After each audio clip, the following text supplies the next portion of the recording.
Break के बाद अब हिमाचल में आगे बढ़ेंगे। किन्नौर के उड़नी के पास पहाड़ों पर भूस्खलन के मद्देनजर नेशनल हाईवे 5 को पूरी तरह से बंद कर दिया गया है। यहां पहाड़ियों से लगातार 2 दिनों से भूस्खलन हो रहा है। ऐसे में जानो माल का नुकसान न हो, इसके लिए प्रशासन ने ये अहम फैसला लिया। साथ ही भूस्खलन की चपेट में आने वाले संभावित गांव को प्रशासन ने सतर्क रहने को भी कहा है।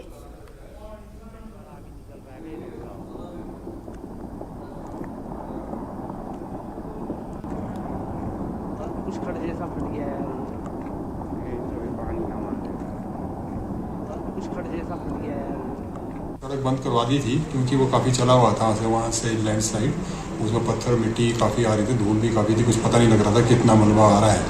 और मैंने NHSDO को भी भेजा था मौके पे जहाँ से वो लैंडस्लाइड इनिशिएट हुआ है। मैंने कहा मुझे जाके मौका देख लें और उस हिसाब से हमें रिपोर्ट करें। तो उसने यही बोला है कि अभी तो चल रहा है, खैर बड़े वहाँ कोई पत्थर तो है नहीं, पर बारीक मलबा और छोटे छोटे पत्थर आने का वहाँ इम्कान है। इसीलिए हमने कल रात शाम को ही वो बंद करवा दिया था। ऑर्डर भी इसके जारी कर दिए गए थे। तो आज भी अभी फ़िलहाल बंद है। दिन को हम स्थिति का अवलोकन करेंगे दोपहर बाद, उसके बाद जैसी स्थिति होगी उसके हिसाब से फिर आगे निर्देश दे देंगे। खबर बिलासपुर से है, जहां ACC सीमेंट प्लांट के खिलाफ ट्रांसपोर्टर्स का प्रदर्शन लगातार जारी है। ट्रक ऑपरेटर्स ने आज HRTC वर्कशॉप से DC ऑफिस तक मार्च करते हुए विरोध प्रदर्शन किया। इस दौरान जिला प्रशासन और सुक्खू सरकार जिंदाबाद के नारे भी सुनाई दिए। जिला प्रशासन लगातार कंपनी से बात कर सीमेंट प्लांट में काम चालू कराने की कोशिशों में जुटा हुआ है, लेकिन बात है कि बन नहीं पा रही।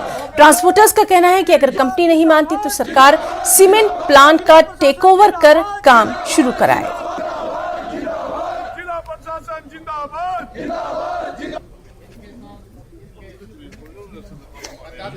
और उसने आकर हिमाचल में दोनों फैक्ट्रियों में तालाबंदी कर दी है।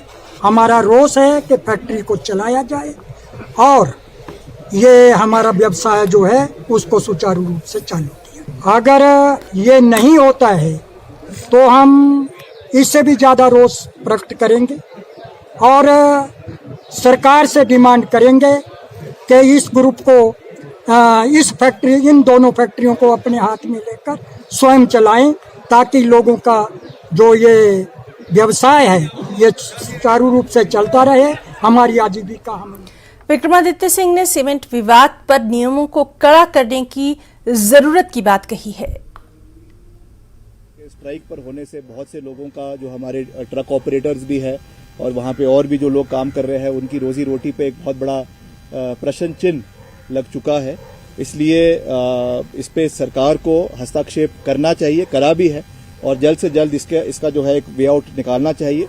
और भविष्य में इस तरीके से एक कंपनी या कोई एक ग्रुप ऑफ कंपनीज इतने बड़े क्षेत्र के लोगों को जो है वो ब्लैकमेल ना करे, उसके लिए जो हमारे कानून हैं उनको भी सशक्त करने की आवश्यकता है।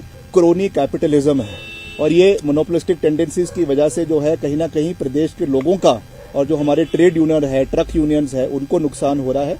इसके लिए कैसे आने वाले समय में सरकार को निपटना है, उस पर भी हमें जो है हमारे, चाहे वो लेबर लॉज है, चाहे वो हमारे इंडस्ट्रियल लॉज है, उनको जो है वो ठीक करने की आवश्यकता है।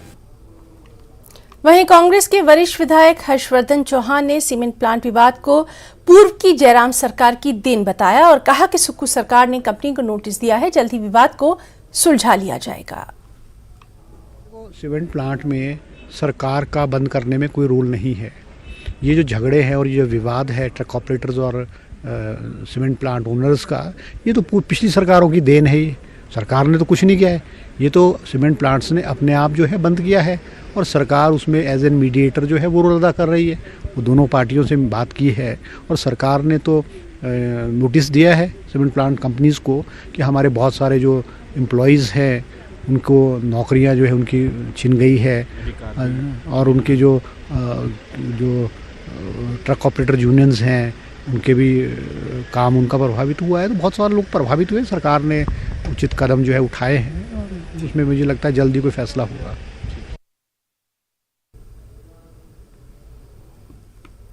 और अहम खबर, बिलासपुर बार एसोसिएशन का ऐलान। सीमेंट विवाद पर यह अहम ऐलान किया है कि निशुल्क लड़ेंगे ट्रक मालिकों और कर्मचारियों के केस। सरकार के साथ ओएमयू को आधार बनाकर लड़ेंगे ये केस। तो बिलासपुर बार एसोसिएशन का ऐलान, सीमेंट विवाद पर निशुल्क लड़ने का ऐलान किया है। ट्रक मालिकों और कर्मचारियों के केस जो है वो बिलासपुर बार एसोसिएशन निशुल्क यानी बिना फीस लिए लड़ेगा। सरकार के साथ ओएमयू को आधार बनाकर यहां पर यह केस लड़ा जाएगा।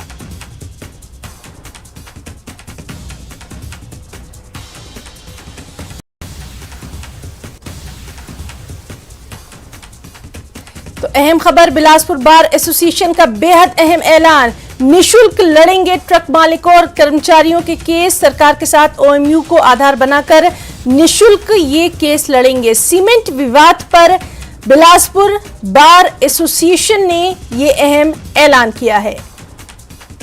तो कोई फीस नहीं ली जाएगी ट्रक मालिकों और कर्मचारियों से, और उनके जो केस है सीमेंट विवाद पर, इसको निशुल्क लड़ा जाएगा। नालागढ़ के ठेड़ा गांव में एयर कंडीशनर बनाने वाली कंपनी में तालाबंदी से करीब 100 से ज्यादा लोग सड़क पर आ गए हैं।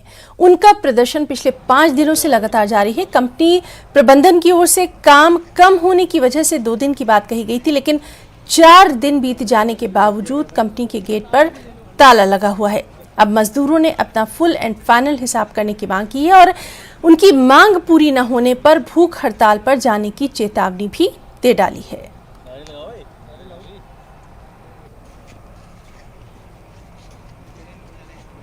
चौदह तारीख को मीटिंग लेके इन्होंने बोल दिया था खुलेआम कि आप कल से नहीं आ सकते, और ताला लग गया है इसमें कि आप जो भी है अपनी 14 दिन की सैलरी अगले दो दिन में दे देंगे। समस्या यह है जितना भी संविधान है उसको करके कि हमारा जितना भी बनता है EL CL ग्रेजुएटी वो हमको मिला जाए, और यहाँ के प्रशासन से भी ये विनती है कि हमें भी ये सारा हमारा क्लियर करवा दिया जाए। सर यहाँ पे ये है कि हमें बिना नोटिस के निकाला गया है। 14 तारीख को हमें सबको एक साथ किया गया, बोले कि आपको दो दिन में आपकी सैलरी मिल जाएगी, और कंपनी से काम नहीं है तो 15 तारीख तक काम कर लो, बाकी देख लो। समस्या ये है काम कराते हैं और जब तुरंत बोल देते हैं काम नहीं है चले जाओ बिना बताए। अब परिवार लेकर रह रहे हैं, बच्चे हैं, कहाँ जो जाम। हमारा तो बोनस भी नहीं दिया, छुट्टी उट्टी ये तो ये तो अलग बात है, लेकिन जो बोनस बनता है हर कंपनी में वो भी आज तक नहीं दिया। काम को बोलते हैं, कहते हैं कि जो हाँ अब काम चालू हो रहा। ज्वालामुखी के गरहू गांव से एक हफ्ता पहले लापता हुए व्यक्ति का शव बरामद हुआ। मृतक प्रदीप कुमार का शव गुम्मर के पास नेशनल हाईवे बनी एक पुलिया के नीचे से बरामद किया गया। पुलिस ने मामला दर्ज करके छानबीन शुरू कर दी है। डीएसपी चंद्रपाल ने जानकारी दी कि गुम्मर पंचायत के प्रधान शिमला देवी ने शव मिलने की सूचना दी, जिसके बाद मौके पर पुलिस की टीम ने आगे की कार्रवाई की। मृतक प्रदीप कुमार 12 दिसंबर को अपने घर से लापता हुआ था। पोस्टमार्टम रिपोर्ट के बाद ही मौत के सही कारणों का पता चल पाएगा।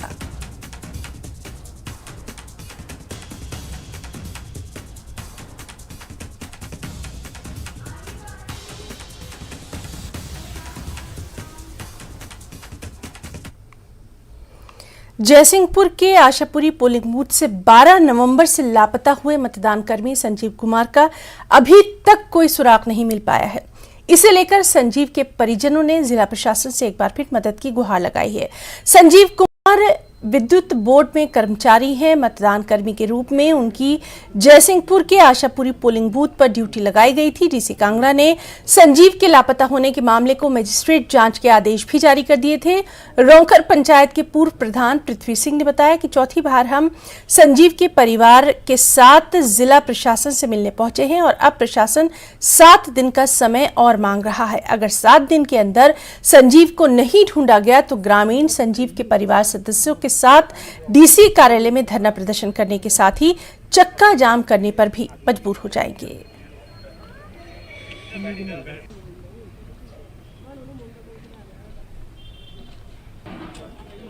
आश्वासन तो पहले भी दिया था, 1 हफ्ता हो गया, पर एक सप्ताह का टाइम और दिया गया। क्या बात जो है जिला प्रशासन की ओर से या एडीएम द्वारा आपसे कही गई? एडीएम साहब बोल रहे हैं कि इंक्वायरी चली है और इसको 1 हफ्ता और दिया जाए। 1 हफ्ते में कंप्लीट कर लेंगे इसको। जिस तरह आपके ओर से ये मांग उठाई गई थी कि जो संजीव कुमार के साथ पोलिंग बूथ पर अन्य कर्मचारी थे उनसे सख्ती से पूछताछ की जाए, उसमें क्या निष्कर्ष निकल के आया? एडीएम साहब बोल रहे हैं कि उनसे भी जब पूछताछ की है, पर अभी फाइनल रिजल्ट नहीं है, डिसीजन नहीं है कोई भी, पूरी वो होने के बाद रिपोर्ट आने के। तो अपना हिमाचल में फिलहाल इतना ही। नमस्कार।